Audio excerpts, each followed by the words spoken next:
അപ്പോൾ മിക്കയുടെ ഒരു ഫോട്ടോ ഷൂട്ടായിരുന്നു. അപ്പോൾ ഞാൻ വിചാരിച്ച് ഒരു വീഡിയോ എടുക്കാം. ചുമ്മാ എടുത്തൊരു തിരിഞ്ഞുണ്ടോ. ആഹാ, പാർക്കുട്ടി വന്നായിരുന്നു ഇവിടെ. പാർക്കുട്ടി വന്നോ? അപ്പോൾ ഇതെൻ്റെ കൂടെയാണ്. അമ്മ തുണി കീടി അവിടെ എടുത്ത് വെച്ചാൽ. അപ്പോൾ നല്ല രസം ഇരിക്കുന്ന കണ്ടിട്ട് പാവക്കുട്ടിയെ പോലെ. എന്തുണ്ട് വിശേഷം മിക്കി? കുട്ട ഇങ്ങനെ നോക്കിയിടാ. കിടക്കണോ ചേട്ടാ ഇവിടെ? ഹായ്, സുഖമല്ലേ? നിന്നെ കൊണ്ട് ഇടാൻ പോവാടാ, കൂടെ കൊണ്ട് കളയാൻ പോകും നിന്നെ. താക്കരെ തമാശക്ക് പറഞ്ഞ കേട്ടോ. എനിക്കങ്ങനെ പോയി പറയുന്നത് ഇഷ്ടമല്ല. നിൽക്കുന്നുണ്ടോ കാലൊക്കെ വെച്ച്, കൈയൊക്കെ വെച്ച്.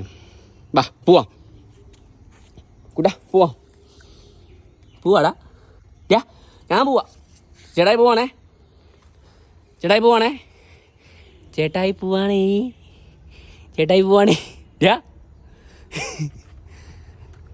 നമുക്ക് ഇറങ്ങാം.